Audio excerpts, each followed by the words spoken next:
J'ai un immense respect pour tous les parents qui emmènent leurs enfants au ski. Vous êtes mes héros. Je ne suis pas encore parti, je suis déjà épuisé, d'accord? Moi, à la base, je me demande si je vais faire du ski ou si je vais faire une expédition polaire.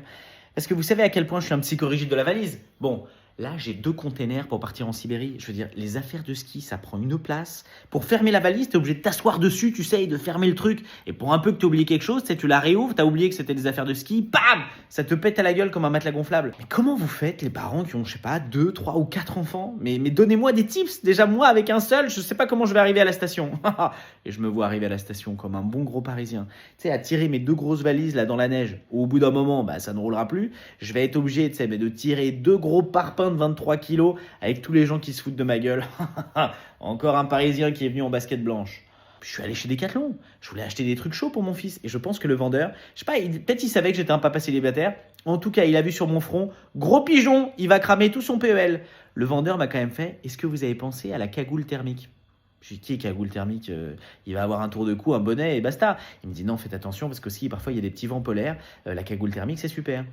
Eh ben allez, on voit la cagoule thermique. Vra, pigeon.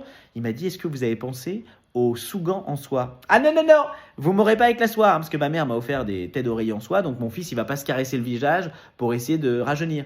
Il me dit, non, pas du tout, c'est des sous-gants qu'il faut mettre sous les gants, ça évite de moitié les gélures au bout des doigts.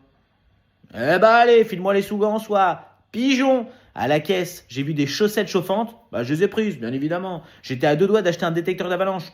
On va faire principalement de la luge et du jardin d'enfants. Donc, je veux dire, c'est un tel investissement aujourd'hui le ski et il n'est pas rentable. Là, mon gamin, là, il a une garde-robe digne d'un montagnard expérimenté. Franchement, il fait l'Himalaya avec Mike Horn. Je pense qu'il est mieux équipé que lui. Et qu'est-ce que je suis débile, moi, Jérém. Il fait du poney, il fait du ski, mais je n'ai pas les moyens de tenir ça sur du long terme. Enfin, sois pas con, t'es à Paris, Jérémy. Je veux dire, les musées, c'est gratuit jusqu'à 18 ans. Mais allez, on y va. Il va en bouffer du musée. Et le pire, et on le sait tous, hein, quand on emmène nos enfants au ski, le pire, ce serait que le deuxième jour, ils nous fassent Papa, j'aime pas du tout le ski, j'ai plus du tout envie d'en faire. Et là, dans ta tête, t'as 2 moitiés. T'as la partie Montessori qui va dire c'est important, faut écouter les émotions de l'enfant, d'accord? Tu vas dire bah on arrête. Et t'as l'autre moitié qui est plutôt l'expert comptable qui dit avec tout ce que ça m'a coûté là, d'accord? Tu vas faire ta belle semaine de ski, que tu chiales, qu'il vente, qu'il neige, mais on rentabilise l'investissement. Dites-moi comment vous faites. Je suis à 2 doigts de craquer, j'y suis même pas encore.